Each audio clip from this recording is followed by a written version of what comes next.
Hi, good afternoon, everybody. Thanks for joining us for this press conference on the evaluation of the GVI program here in Philadelphia. After you hear from some speakers, we will open to Q&A, but we'll kick things off with Mayor Kenney. Mayor.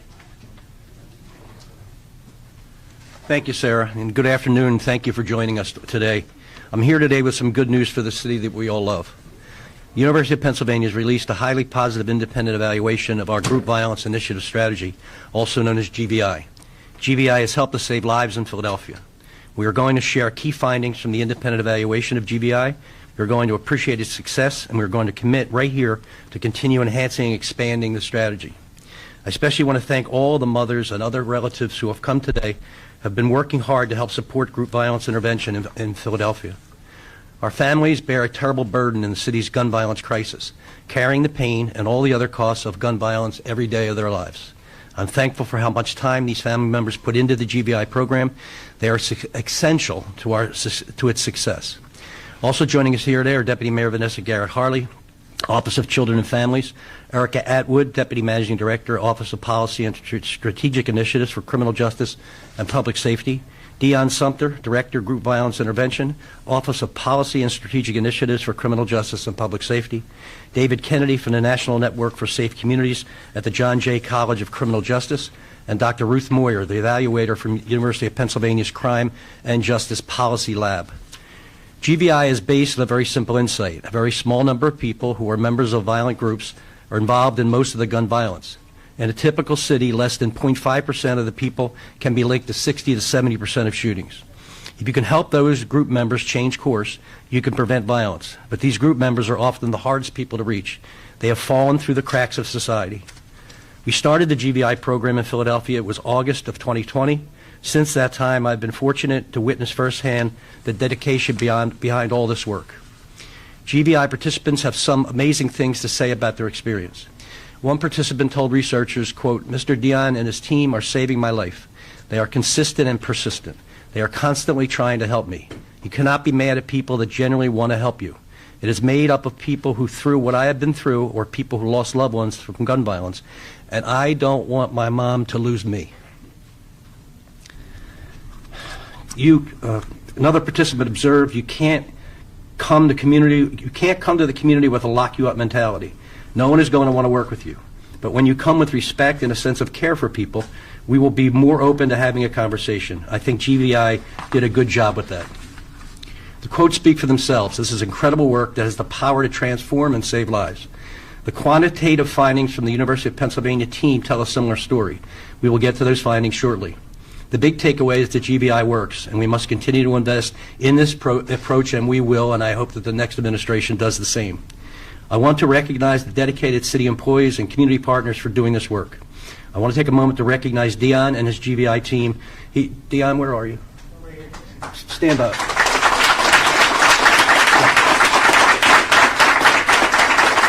Thank you. His personality and charm could actually save your life, so thank you. Erica Atwood and her team, the GVI Advisory Committee, all of our partners in law enforcement and public safety, the elected officials that have supported GVI, and our community partners. So thank you for taking this important work head on, and for your commitment to the residents of our great city. Now I'll turn things over to David Kennedy, who is a national authority on GVI. Mr. Kennedy helped create GVI's evidence-based strategy with Operation Ceasefire in Boston during the 1990s. In dozens of cities, this program model has dramatically reduced gun violence. Based on this evaluation, we believe GVI is on its way to doing the same thing here. I now welcome David Kennedy up to share more on why Philadelphia's GVI implementation is a model for success in gun violence prevention. Dr. Kennedy.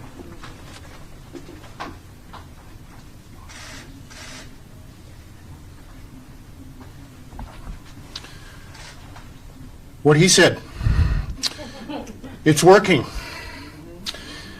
We are not surprised at some level because what the mayor just said is absolutely right.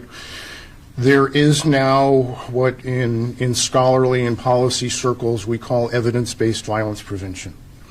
There are things we know work. We know that they work in different settings. We know that they work against the very, very worst violence and public safety issues that we've got. That didn't used to be true.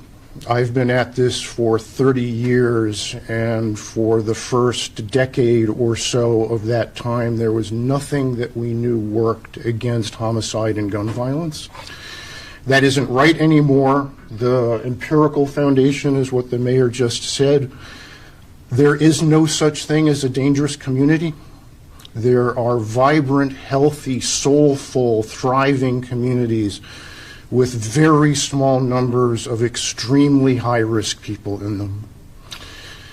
And GVI's mission, the mission of this work more generally, is to keep those high-risk people safe, alive, and free. Megan McDonald is here. Megan, where are you? She's all the way back here. Leading from the rear. Megan has driven this work in Philadelphia for the National Network. Megan is a Philadelphia resident and has given this her absolute commitment. And we know empirically that GVI produces results. And then Philadelphia did something no other city has ever done. It committed to this work and launched this work during a global pandemic in the aftermath of the killing of George Floyd and the turning against police and criminal justice that led to. Invented ways to do things under those circumstances when it wasn't safe to gather and it wasn't safe to do what we consider our routine activities. Figured out how to make GVI work. Figured out how to embed it in the committed workings of the city and the affected communities. And the results are here in front of us, independent, scholarly confirmation that what Philadelphia set out to do is in fact working. So there aren't very many good days if you do this work. This is a less bad day than most. This is good news for the city and for the field. It is now up to everybody who's done this and who is, I hope, convinced by these new facts to make it better. So at the National Network, we say to each other every day, there is nothing that we do that cannot be improved. GVI works better right now than anything else we know because there is a place in it for everything. There is a place for community engagement. There is a place for the most immediate, granular kind of social services. There is a place for the hot stove of criminal justice, which is deterrence. There is a place for enforcement. As little as possible that we know how to do that is commensurate with public safety. Every one of those things in not just Philadelphia's GVI, but all GVI can be improved. And now that the structure is there, we need to make it better. There's a big conversation in Philadelphia about violence prevention and what would work, and eyes are looking at things that have shown promise in other places. That's as it should be. All of those things that the city, that the nonprofit community, that philanthropy might want to support fits within the structure that is GVI. So bring it in, but support the structure that has been built already. That's what it's there for. And then we have to keep it. The record is full of cities that have produced these results and then let the work fall apart. Philadelphia is one of those. There was a previous evaluation of focused deterrence in South Philadelphia under a different administration that also showed historic results, and the city let it fall apart. That can't happen again. So, good news, you earned it. Let's build on it and let's sustain it. This is a partnership of many parts. It's a partnership of parts. And in every successful GVI implementation, in every successful example of violence prevention, there are a few people who stand out because of their unrelenting calling to this work, to the commitment that they bring to it, and to the artistry that they bring to cat herding. And I give you Deputy Mayor Vanessa Garrett Harley, who made this work in this city.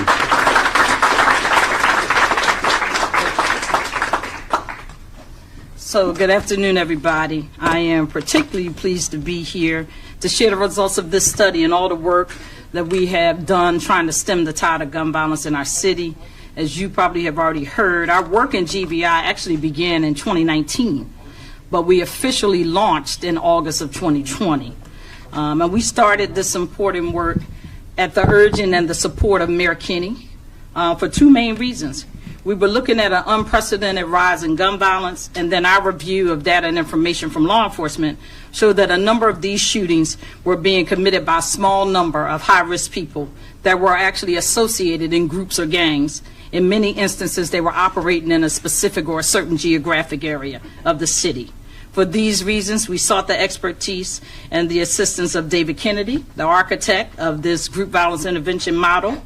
And we knew, however, that we needed to make some changes to the model because suddenly in 2020, the world started to shut down.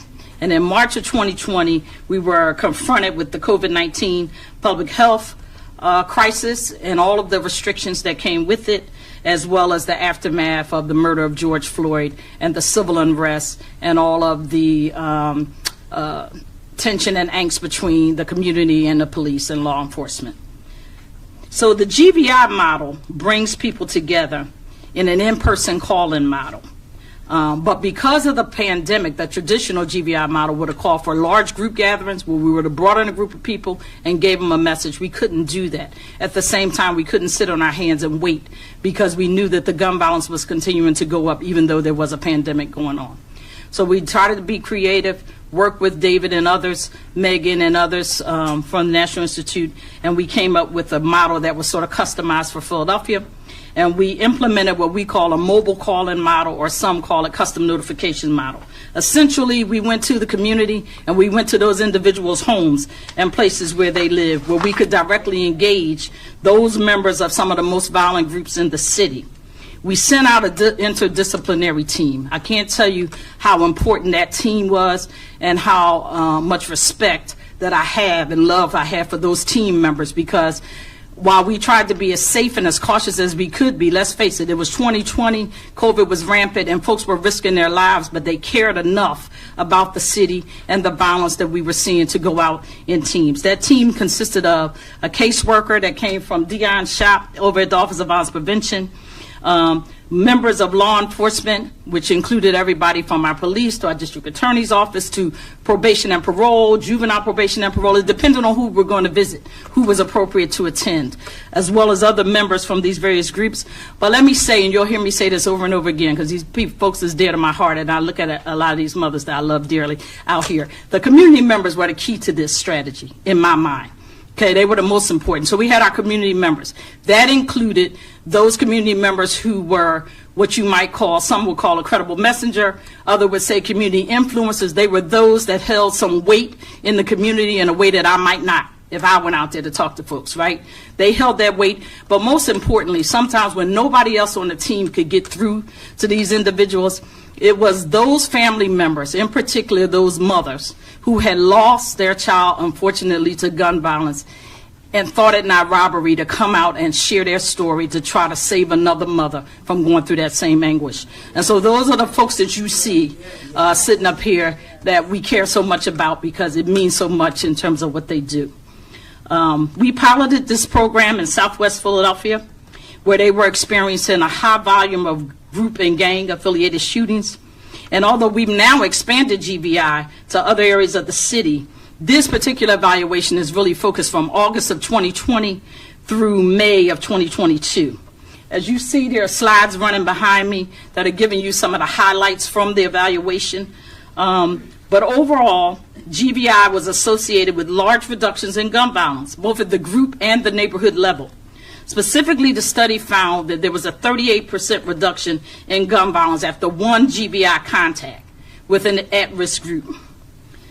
Even more impressively, we found that after 2 GVI contacts with an at-risk group, gun violence correlated to a 50% reductions in shootings involving that group.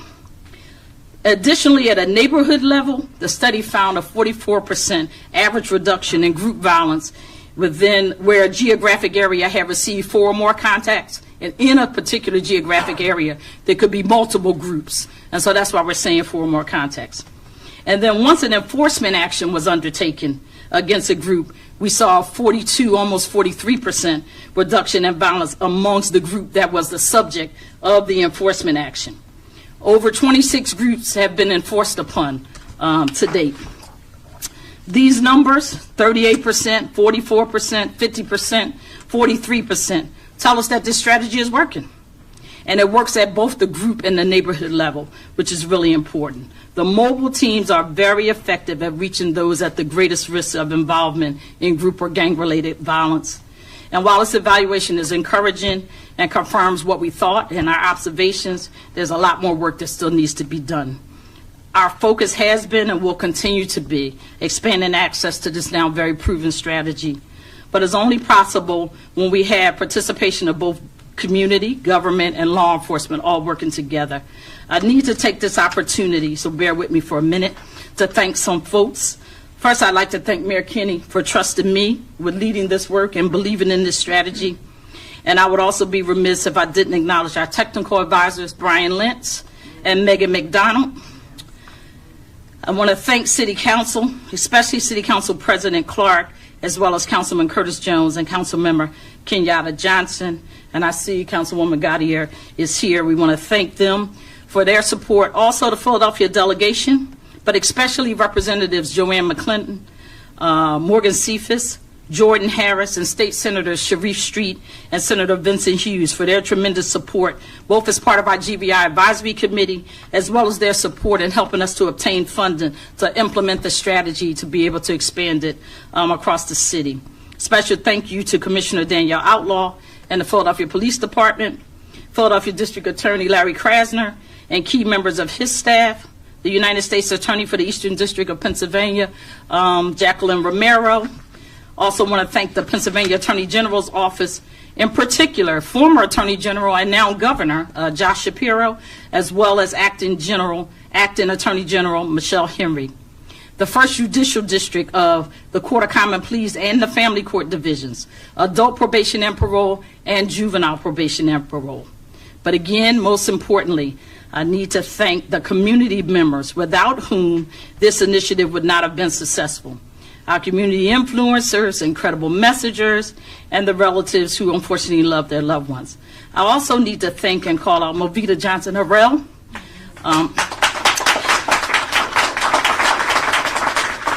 Movita early on was working with me around trying to implement this strategy when at times it was only us in a room, really trying to pull this thing together or talking very late on the phone. And also, even more importantly, many of the women you see here today, the mothers who have been involved in this, Movita was able to help us recruit those volunteers that are working with us on these mobile teams. And for that, I thank you and I appreciate you. We also want to thank Shantae Love and Every Murder is Real, because many of the other mothers working here, Shantae helped us get, and Every Murder is Real has also been working with us from the very beginning on the group violence intervention. Alejandro Badea, I'm not sure if he's here, but he's from the Philadelphia Union, and he cared enough and believed in this strategy enough. He won an award, and he gave all that money to GVI. So that we could use it to be instrumental in what we were doing. I also just need to thank, just momentarily, Reverend Alan Waller and the E9 Tabernacle Baptist Church. They allowed us to conduct in-person trainings at the height of the pandemic when nobody else would let us go in anywhere. They were actually doing COVID testing in one room and allowing us to be in the other room and really trying to help support us in stemming this gun violence as well. Finally, I got to mention our exceptional GVI team, which now consists of Erica Atwood, Deputy Managing Director of Criminal Justice and Public Safety Cluster, Shondell Ravel, the Executive Director of OVP, and our exceptional GVI team led by GVI Director Deion Sumter, and Evangela Manos, Chief of Juvenile Justice and Group Violence. I have to say, Dion and Evangela in particular are sort of the glue to GVI. Evangela was my Chief of Staff back then and has been at it every minute. And she is, you'd say Dion is the glue that keeps the social services working, but Evangela is the glue for that law enforcement piece. Without her, we wouldn't have all the feds and the AGs and DAs and police and everybody coordinated. So thank you, Evangela, for all that you've done. As many of you know, I'm now in a different role than when we started GVI. I'm Deputy Mayor for Office of Children and Families now, but this work is very, very close to my heart. And I need to thank the Mayor and the Managing Director, Tuma Alexander, for allowing me to continue to do what means so much to me and continue to work with the Managing Director's Office on this initiative. Thank you.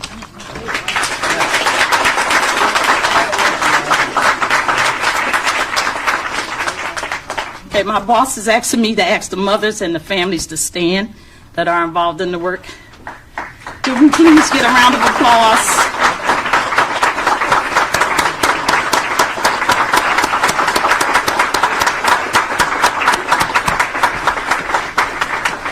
So now I'm going to bring up my successor in this work who's carrying it on, Erica Atwood. Thank you, Vanessa, and thank you all of you for being here this afternoon. I'm really appreciative of the support and partnership and sisterhood that Vanessa has provided for me through this transition from one leader to the next. Oftentimes you see when programs go through leadership changes, stuff falls through the cracks and there may not be the communication that is needed between the two. But we have shown, because we care so much about the communities and the value of this work and saving the lives of young people who are at the highest risk, we were able to continue that partnership and that sisterhood to make sure that we got to today. So thank you. As mentioned, my name is Erica Atwood, and I serve as Deputy Managing Director for Criminal Justice and Public Safety. And I am happy to mark this achievement in building safe communities. We all often talk about how we reduce gun violence, but what do we want after that? We want safe communities, and this is a big step towards that today. In addition to the top-line findings that Deputy Mayor Garrett Harley mentioned, there's some other important indicators of success on this evaluation. The evaluation found that while shootings went down among GVI groups in GVI areas, they weren't just displaced to surrounding neighborhoods, they truly went down. Philadelphia also has one of the highest success rates in the nation for acceptance of services. The young men that we are engaging are very hard to reach. They have fallen through the cracks of our society, but our caseworkers have succeeded in reaching them. Almost half, we're at 48%. Have requested services. Oftentimes it wasn't right away. Dion and his team the young men who checked in with them, have checked in with these young men on a regular basis without pressing year over year. Last month, he finally said, okay, I could use some help. We have helped, as we have helped, we have also increased mutual respect between government and community. One officer told the evaluators, I noticed a side effect of GVI is group members and their family began to reach out to the officers they've encountered during visits to ask for help when facing issues that could result in gun violence. This allows us to get ahead of the violence and end it before it even started. We don't always know when we try to do something new or different how well it will work. In this case, our evaluation from UPenn clearly says that what GVI is working in Philadelphia, and we should continue to double down on this work. Thank you, Mayor Kenney. Thank you, Managing Director. Thank you, Deputy Mayor Garrett Harley, for committing today to this sustained and expanded GVI. I also want to say some other thank yous. Thank you again to the entire OVP team. While the GVI team does a good bulk of the work, they can't do it without a support system, and that's the Shondell and the rest of the members of the OVP team. I want to give a special thank you to Ruth Moyer from UPenn. She came out in community with us and really did her due diligence in seeing what was happening on the ground to get us the results of this evaluation. That was really special for me because I had not seen that level of commitment from an evaluator before. Again, to the mothers, we cannot thank you enough for how you've turned this sacrifice into a blessing. I want to say thank you especially to the young people who've made a decision to turn their lives around. That's not an easy choice to make. We have to recognize what they've done and what they are doing, and the strength and the courage that that takes. I want to thank David and Megan for their commitment, and John Jay for their support and technical assistance along the way. This wasn't an easy program to stand up, and without your technical support, you helping us identify the best practices and helping us adapt this model, we could not have reached this level of success. I thank our partners in the Philadelphia Police Department who have trusted us with this work, and who have so graciously offered their support throughout. I want to thank our city, state, and federal partners, including our folks down at the Delaware Valley Intelligence Center, the Philadelphia Adult and Juvenile Probation and Parole Department, the Philadelphia District Attorney's Office, and the District Attorney who is here with us today, who continue to show trust in these type of programs through investments, both financial, emotional, social capital, and political. And lastly, I want to thank our community members that are just out there every day, and the family members who connect with us to make sure that their family members don't continue to stray down the wrong path. To our mothers who travel, again, to the mothers who travel with our GVI teams to reach out to those who are most at risk, you know we can't do this without you, so just stay with us. Hold on. And with that, I'd like to hand it over to the amazing Deion Sumter and his GVI case managers to tell you a little bit more about this.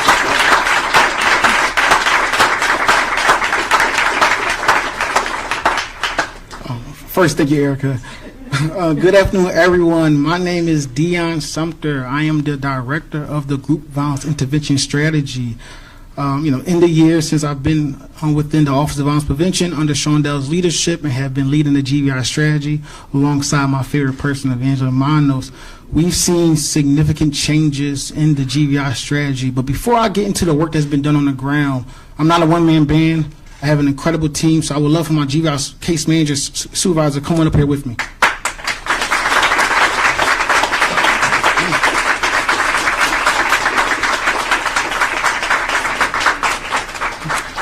Brian, no, you come here too. I know it's your first day, but you come on up. Come on.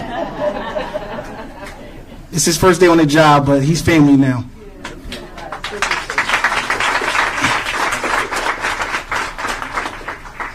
And if you can see, I love my job. I love the work that I do, but I also love my team. And they have been with me since day one, so they deserve the stage just as much as I do.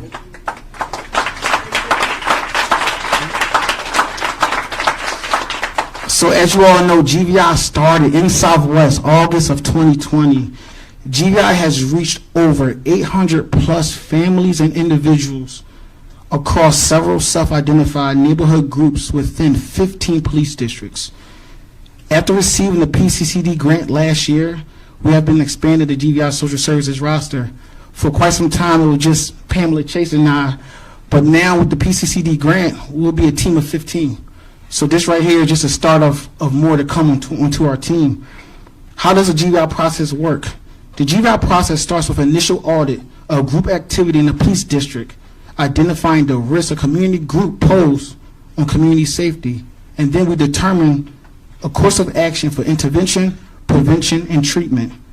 The GVI team maintains close communication with our captains, analysts, and inspectors, and also the DIVIC, where we determine whether a group fits GVI criteria. Every Wednesday, religiously, we meet with the Philadelphia Police Department, District Attorney's Office, State Parole, Adult Probation, Juvenile Probation, the Office of Violence Prevention, and also federal partners alongside the DIVIC, where we discuss each group, each candidate on a case-by-case basis. So this happens every week. And far too often in the city, we are accused of working in silos, but I can tell you within GVI, this thing doesn't run without the partnership of all of our partners.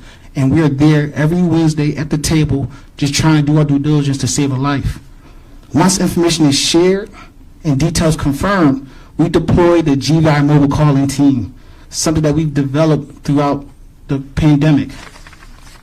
Every Saturday since August of 2020, these mobile calling teams conduct what we call customer notifications, messages to identify GVI participants, and we visit them directly at their doorstep. So we're knocking on doors. I believe another factor of why our program continue to be successful is how community-centric we are. one of the biggest things that we do is when we go to the doorstep, we're not just there for the GVI participant. We want to talk to mom, we want to talk to dad, we want to talk to brother, we want to talk to sister, we want to talk to your neighbor.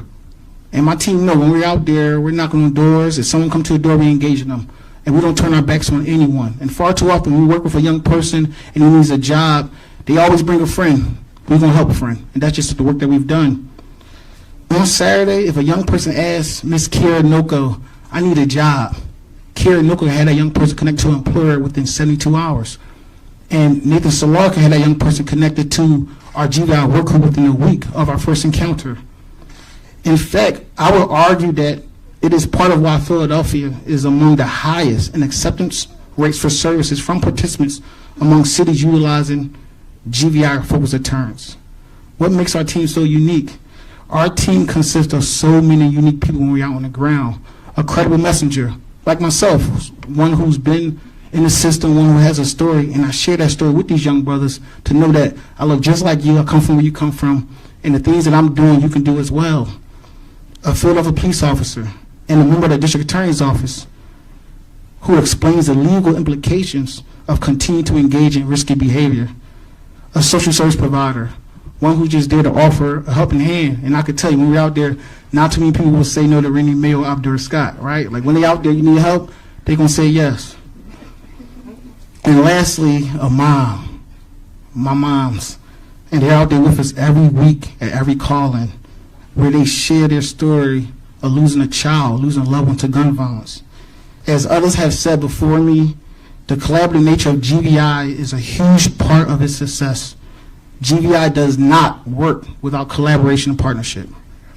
Through this unique partnership with city staff, law enforcement, and community members, we are building a coalition that increases city government and community capacity to address the gun violence crisis. While every piece of this work is vital to success, I want to give a special thanks to my team, I love y'all, and also to my moms that just have been so in tune and in depth with the work that we've done within GVI. They encourage our participants to seek positive outcomes for themselves, and I could tell you, as someone that's been out there since day one, their message works. We have spoken with GVI participants, you could just see from the quotes, who feel cared for by the GVI team and the mothers who are present. They feel that we care for their safety and for their well-being.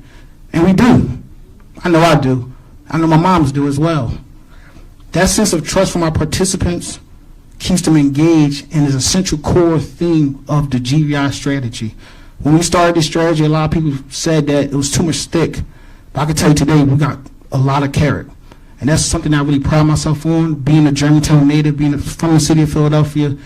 I love this work. I love this strategy. My first day going out with Ms. Kim Burrell, we both fell in love with this process because we're out there every week doing our due diligence to save a life. And my team will tell you, my motto is, if we could just get one, just get one. And if we're out there every week, that continues to accumulate. It's going to continue to accumulate. But first and foremost, I just want to say thank you to my team, thank you to the moms. And with that, I would love to introduce 3 amazing moms. They've adopted me, so to speak, but I would love for them to come up to kind of share their stories and share their role within GVI. But thank you all, and I would love to introduce Ms. Cherie Ryans, Kim Burrell, and Phyllis Gibson-Williams.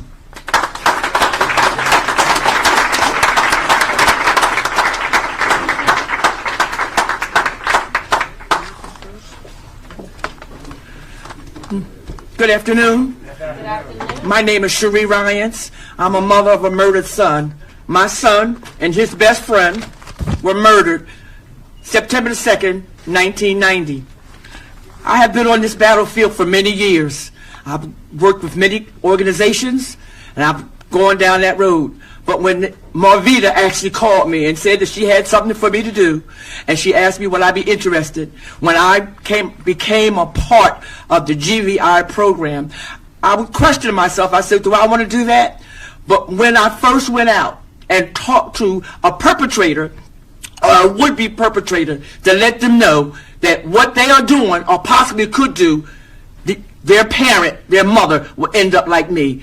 Someone who will not see her child graduate from college, would not see her child have a child, would not see her child work a meaningful job. I tell them, you don't want your mother to go through what I go through and the other mothers go through every day. And you know what the thanks that we get is when a young man says, what you said to me helped change my life. And that's the thanks and the pay that us as mothers receive. We do it because we want to save a life. GVI is one of the best programs that I've been a part of. I've been a part of many, and they're great too. But GVI, because we're actually talking to those young men who are going to pick up their gun one day.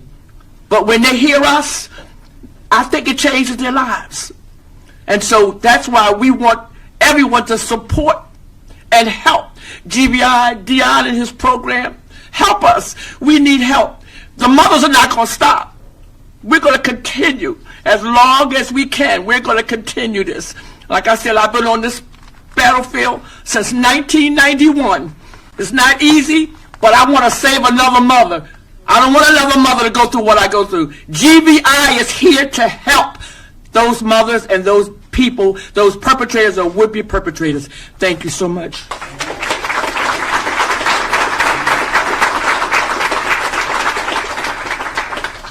Hello, everyone. My name is Kimberly Burrell, and I lost a son to gun violence in 2009 in South Philadelphia.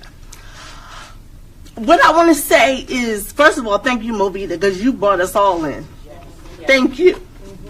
But what I want to say the most is, GVI is a program that you can trust. Imagine going with a team of people, cops, probation, social services, GVI, together to a door. We had an incident in South Philly where we knocked on the door. The cops go first because they have to make sure the premises is secure, you know? And what was funny is the mother said, oh, I don't know that person. I don't know that person in the window, hair, scarf on and everything. I don't know that person. So I stood back and then I walked up and said, well, if you don't know him, we have flyers here. And take a flyer. If you know any boy at risk, a cousin, anyone that is at risk that you know, give it to them. That mother came from downstairs, from upstairs, downstairs, and then we were able to deliver that message. She said, I'm sorry for lying. At that point, we built trust. As a mother, I feel secure walking door to door with that whole collective as a team. We care. The mothers know we care. The grandmothers know we care. We were able to deliver a message, and young men change their lives. Me personally, even during the pandemic, I tell them I love them. Hugs, I tell them I love them. Because these young men don't trust. They need someone to trust. The GVI and this whole team, they trust the team. Imagine how hard these young men are to get into, to filtrate. They trust them now. I mean, trust is big in our community. So we earn trust. I don't mind getting up Saturdays, helping another mother not live with what we live through every day. There's not a day I don't think about my son. I'm a mother who goes to GVI carrying the morgue picture of my son. To the point today, I didn't know how to get a real picture of him. I'm so used to carrying that morgue picture, showing young men this is what your mother lives with. And don't get me, we're not always met with good receptions. I have to tell mothers, you're playing a part in this. But once we leave that door, we've gained a mother's trust. And I'm always telling the mom, this is your household. It doesn't say this person or that, it says you. It starts and it ends with you. We birth them and we bury them. That's very important. So I like to thank GVI just for allowing me to participate in it. It's an honor. And we welcome more mothers. We need mothers. We changed the game. And I believe that. Thank you very much.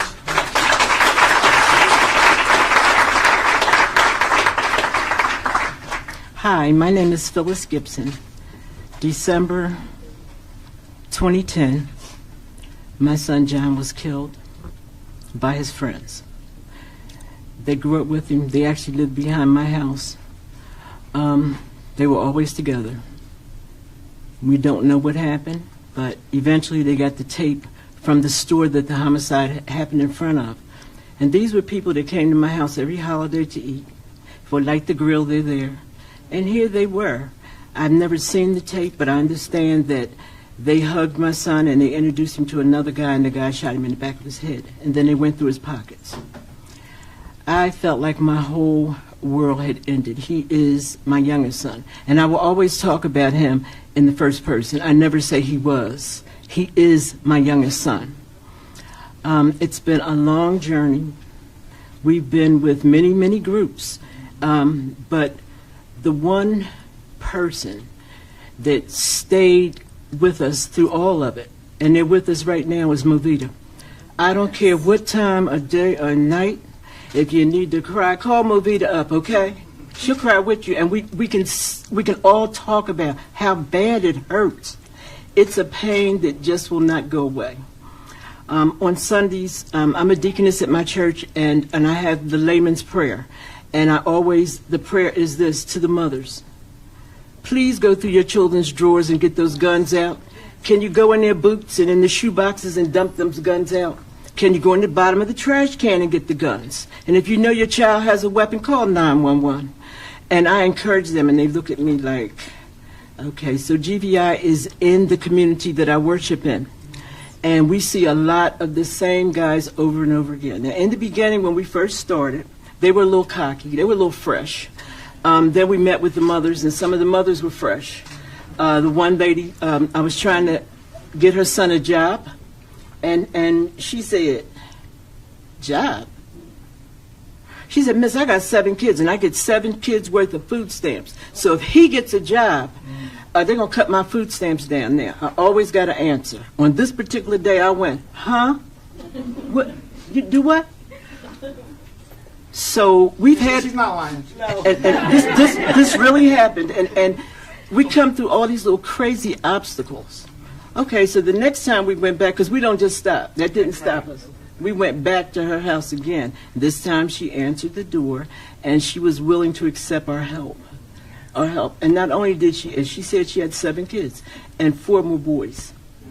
So we were able to do that and just hug them and tell them that we love them and we don't want them living, their mothers sitting on the front row at a funeral. We don't want their mothers going to the medical examiner's office and seeing their children's picture on the screen.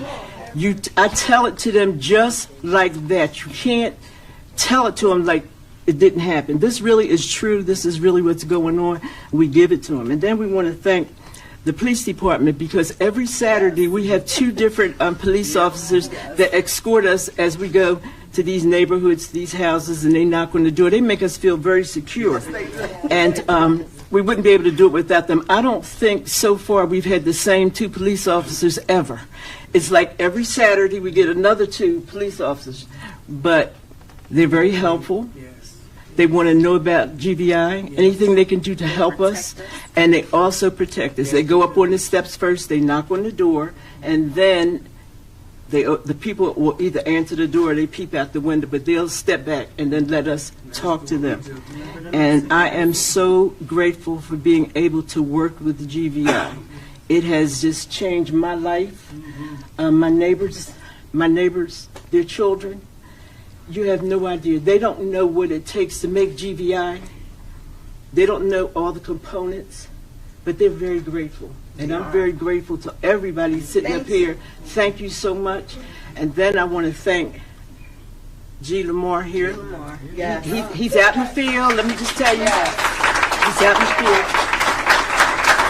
And if they're all standing on the corner, he walked right up to the corner, and this is what he says. Good morning, beloved. Now, after he says that, he don't back down, and they can't get bad. They be like, yes. He humbles them, if I should say so. He makes them humble, but he also makes them comfortable in his presence, and he gives his message also. And I would just like to say thank you, and I would like to say if you have any mothers in here that have lost their child or a family member, please see one of us or see Dion, and maybe you would like to join up with us and go out on a Saturday morning. Thank you.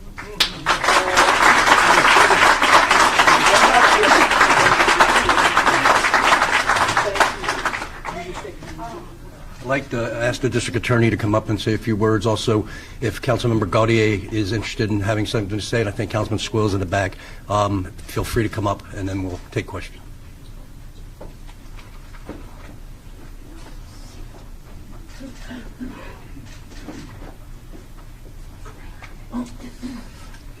So I'm delighted to be here. I want to thank personally all the criminal justice partners who have worked together as we have gotten somewhere.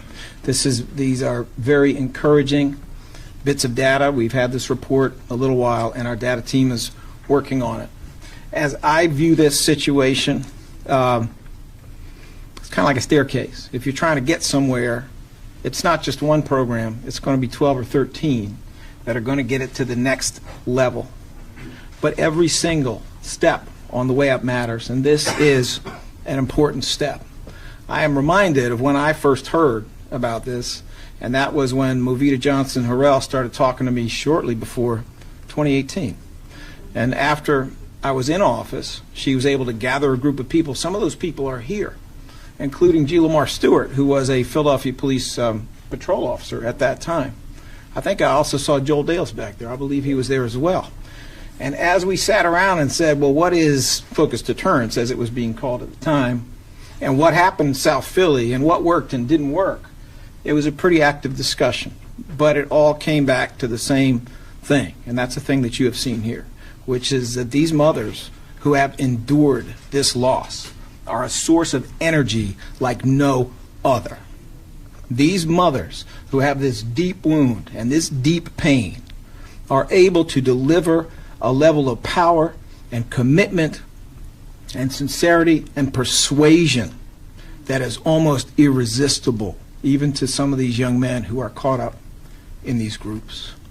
And so I, above all else, want to thank the mothers for what they have done. I want to thank Movita for talking me into this twice. I want to thank you for that. I want to thank everybody in my office who did such excellent work around this, and that includes Bill Fritzy from our task force. It also includes G. Lamar Stewart, who was out there all the time doing a very, very difficult thing, which was the custom notifications on people's porches. I want to thank a lot of people in council, including Councilmember Gautier, who has, I don't think she's gotten any sleep recently because she has been so concerned about gun violence from the moment that she was actually in office. I want to thank Curtis Jones. I want to thank Kenyatta Johnson. I want to thank other council members who are here for their deep concern around this issue. And I very quickly also want to thank Dion Sumter and his team. I want to thank Councilmember Squilla, who's right here. I want to thank the police officers who have gone out there on such a consistent basis and been such an important part of this. And I want to thank the credible messengers, some of them people who've come out of jail, who want to do better with what is left of their lives and can sometimes reach people that maybe I or someone with my background could not reach. I want to thank all of them, and I want to say that, yeah, to get to the next level, we got to climb a staircase. We got 12 or 13 steps to get up there, but this is a step, and we will look very, very closely at this report, and we will do exactly what David Kennedy and the mayor talked about, which is always trying to do it better. Always trying to do more, always being aware of the other things that are going on at the same time, and never losing sight of the reality that the map of gun violence remains the map of poverty, and this is just one step to try to change that. Councilmember?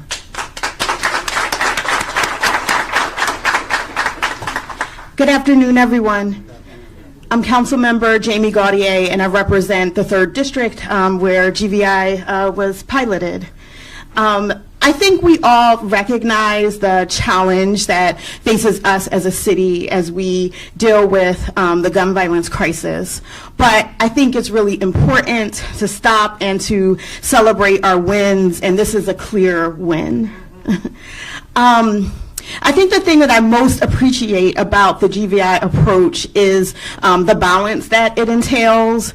Clearly, you know, folks have to understand that there will be accountability for violence, for bad behavior, but I also really appreciate how this model is about offering people a way out, offering people a step up, and really helping people to change their lives. And I actually the reason why I appreciate that is because that's how we'll change gun violence, right? We'll change gun violence and alleviate gun violence when we offer people opportunities, and that's what this whole model is about. And so I want to congratulate Mayor Kenney, Deputy Managing Director Vanessa Garrett-Harley, Erica Atwood, and Dion, as well as the District Attorney and G. Lamar and everyone who was so involved in this. I was so touched to hear about the moms who have experienced violence directly, and that they, instead of closing up and experiencing this trauma alone, they're rising above to help other people. And you know, Movita Johnson Harrell embodies this, and I believe that she is such a support to all of the moms in the audience because she's also a support to me. So I know that is absolutely true. And just congratulations. This is a win for the entire city and a model of how we get out of this place. So thank you so much.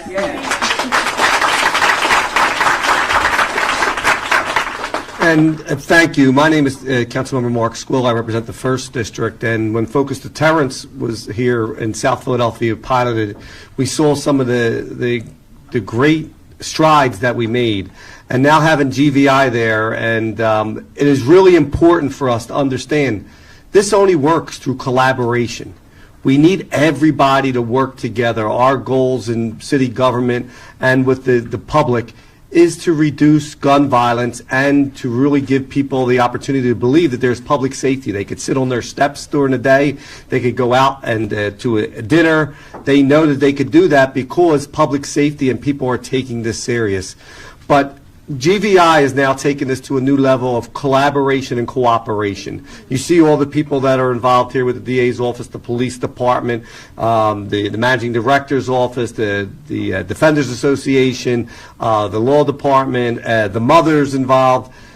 This really shows that if people do work together on a common interest, that we could have positive results, right? Again, as the district attorney said, you know, this is one step. But this is a step in prevention that we don't have to worry about trying to divert an issue or enforce an issue, because we can prevent an issue, right? If we can prevent all these things from happening, we could reduce the number of diversionary programs and the enforcement mechanisms that we need to put in place. We need all three of them, but prevention is the first step. And I just wanted to be here today because I believe that this collaboration is a model that we could have as a city of Philadelphia to really look at other programs that we're doing. By working together, we will succeed, right? By dividing each other, by separating or pointing fingers at each other, we will fail. And so this is a true model of how, and I got to say to mothers, you enable this to work. You enable it to work because you do have the credibility. You do have the voice and the hurt in your heart to share that other people can see. And they see it through your eyes, and they know they don't want to feel that way. So they are then willing to help. So you are the driving force behind this. But again, it's a collaboration with all the departments that make it happen. So thank you for being here. Let's continue this operation. Whatever resources are needed to continue this and other programs along, we really need to do this. So thank you to all that are involved. And I know, I see you guys out on the street, and G. Lamar, we appreciate that when we see you there and talking to those people. And that's not an easy job to do, because when you go out there, the first thing is, what do they want? What do they want, right? What do they want? They want to try to get me in trouble. And then when they start feeling, no, they want to help. They want to help you get it. They don't want to prevent you from getting in trouble and give you other opportunities. Then they start to break down. It doesn't happen just in one visit. I heard the mom say the first visit sometimes is not easy, right? But the second or third visit, you start to make those inroads. So let's keep this great work up. Let's continue this collaboration and effort and working together. And I think it's a true model of how we can succeed in the city of Philadelphia. So thank you very much. Thank you.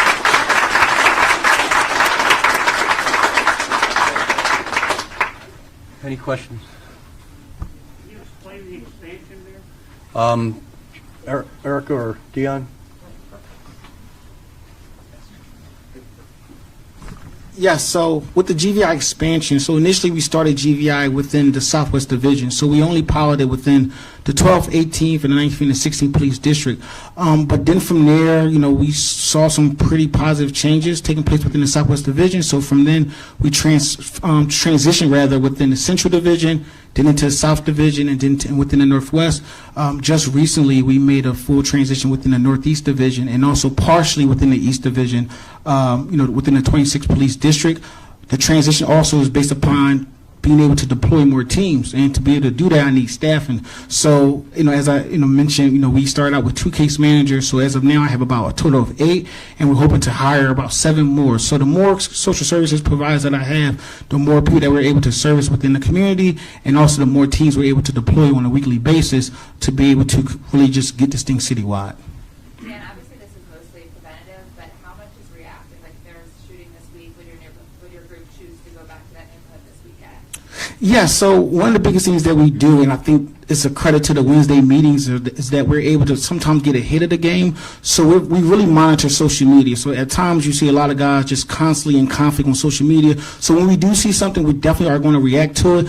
But when we go out there, we really just do our due diligence to just engage them. Even if things are quiet, we're out there. And even if things heat up, we're out there. So it doesn't matter if it's, if we're reacting or if it's it's dynamic, we're going to always be out there and just try to get ahead of the game.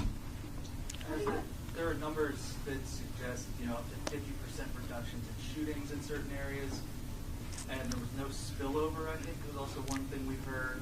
Obviously, last year, there were still troublingly high levels of gun violence, almost at record heights. How do you square that math? If this was working so well, why did this gun violence? Absolutely. So I'll defer to Erica.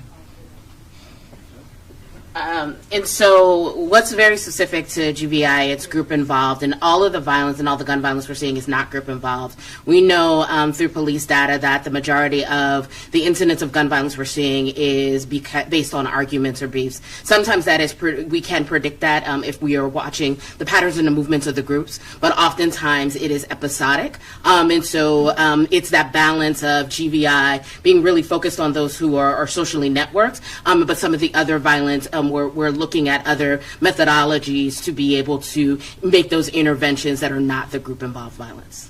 Can you explain for us how you, was there another question? Okay. Can you just define for us what is a group? Are we talking about street gangs? Yeah, so obviously, as you know, within the city of Philadelphia, we don't have the more organized Bloods, Crips, Latin Kings, but we do have our individuals who may be a part of a social network of friends that are in direct conflict with another particular network. And at times, that network can be named after the neighborhood. It could be named after the intersection that one is often known to frequent.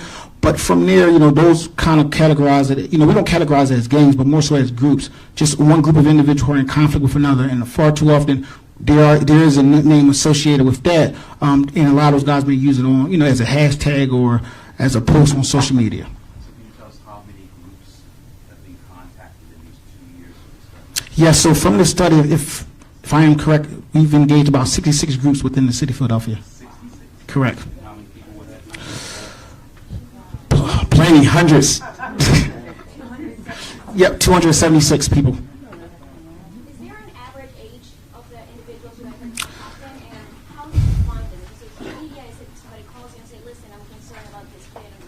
No, absolutely. So one of the biggest things that we do is we really rely on the intelligence of our police partners. So the captains and the analysts are responsible with being able to develop a list of individuals that they fear are on that particular spectrum to kill and to be killed. And from there, you really look at one's criminal history. You will look at social media posts. So from there, and also we really are very careful with categorizing someone as being a group member, because obviously there's legal ramifications and implications that may come with that. So from there, the DIVIC are incredible, where they will undergo a very rigorous vetting process to ensure that this individual is a group member. So our Wednesday meetings allow us to be at the table, have a conversation about this individual, and allow all of our partners to share as much information that they have on this person. And then once we feel as if we have enough information, that's when we kind of go out into the field and do our due diligence. And on average, I would say most of our guys the youngest is about 16, the oldest is about 34. So on average, it's about a good 24 to 25 years of age. On any given Saturday, how many people are you able to reach with the team that you have? No, absolutely. So when we are out there, we're out there every Saturday, rain, sleet, and snow, between the hours of 10 and 1. I'll try other days of the week, but it's something about Saturdays where, a lot of our guys, and you can't be naive of the fact that, some of these individuals also have jobs. So Saturday mornings are when we're able to really reach them. And normally for us, we try to really get in before the community kind of wakes up, because as the day goes on, it kind of make our jobs a little harder. So in total, every Saturday, each team, and I try to deploy between 2 to 3 teams a weekend, we'll have between 10 to 12 names.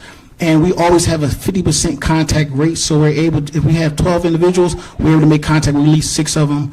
And, so that's allow us to be able to kind of get in during our normal hours and get out as best as we can. I don't know who this is for, but Professor Kennedy mentioned that there was a version of this that ran in Philadelphia before that kind of dissolved. We all know in a few months there's going to be a change in administration. How do you ensure that if this is working, that it continues into the future? Whoever the next mayor is will get visited by these ladies, and I honestly think that I think it should also be part of the job of the media and part of the job of people who are following elections to ask those questions. When there's going to be a million forums and debates. So it's one of those debates, somebody needs to ask them all to be on the record that we're going to continue this and expand it and continue to fund it. Because I know council has an appetite to fund it. Obviously, the historic funding that we put in place with council's urging is substantial, and they'll have to commit to it before they're elected. What is the budget for the program? Oh, I'm not sure. You know.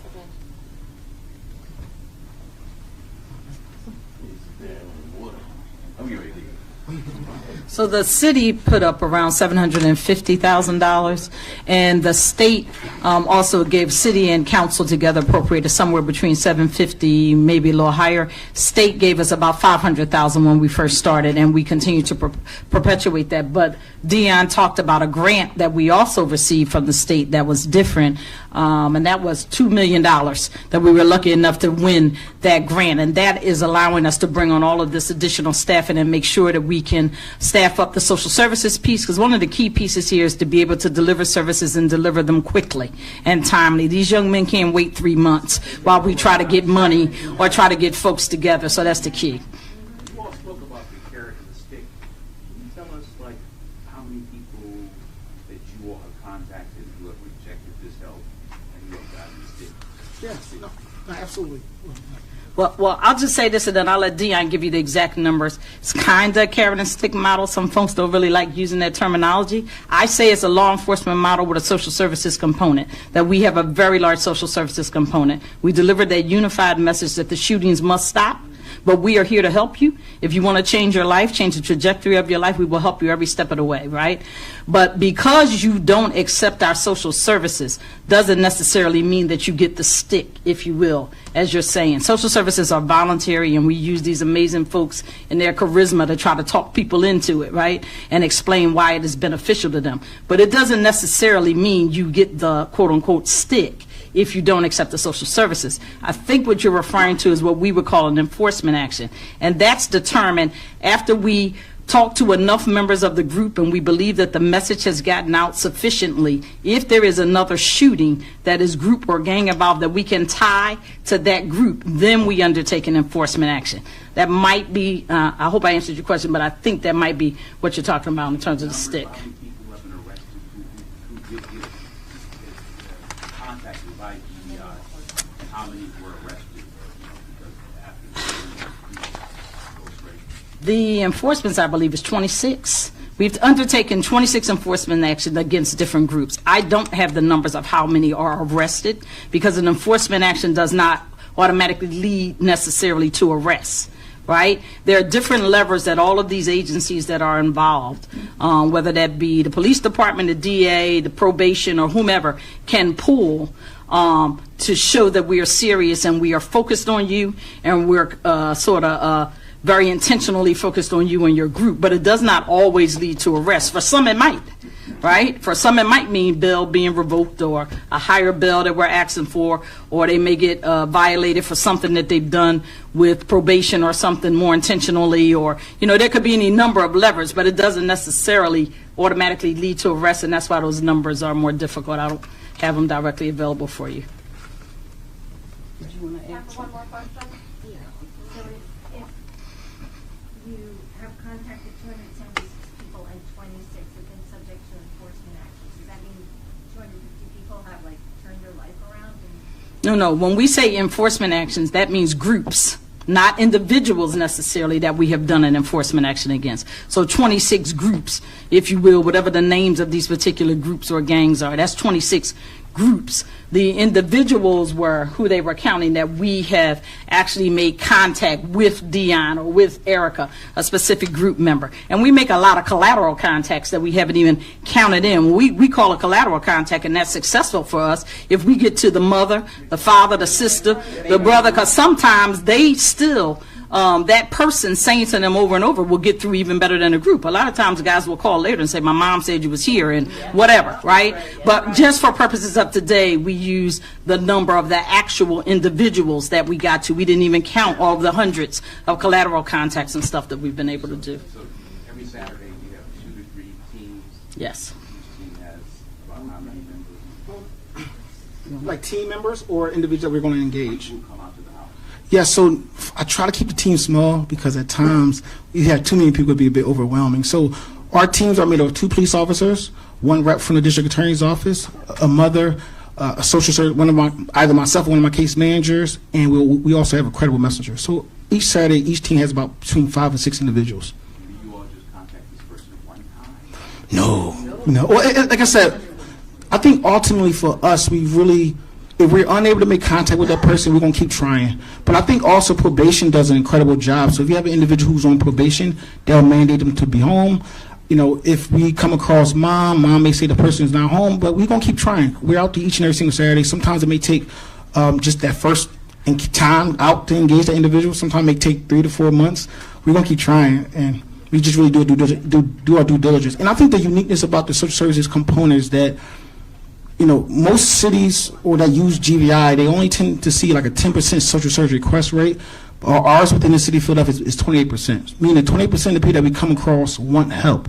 And I think that's a benefit of us just constantly not stopping, constantly just being out there. And then even for those that don't want help, it's not to say that, I think it's important for us not to be naive of the fact that when you go to someone that they are in need, right? Like there's a lot of our guys that we come across that are working.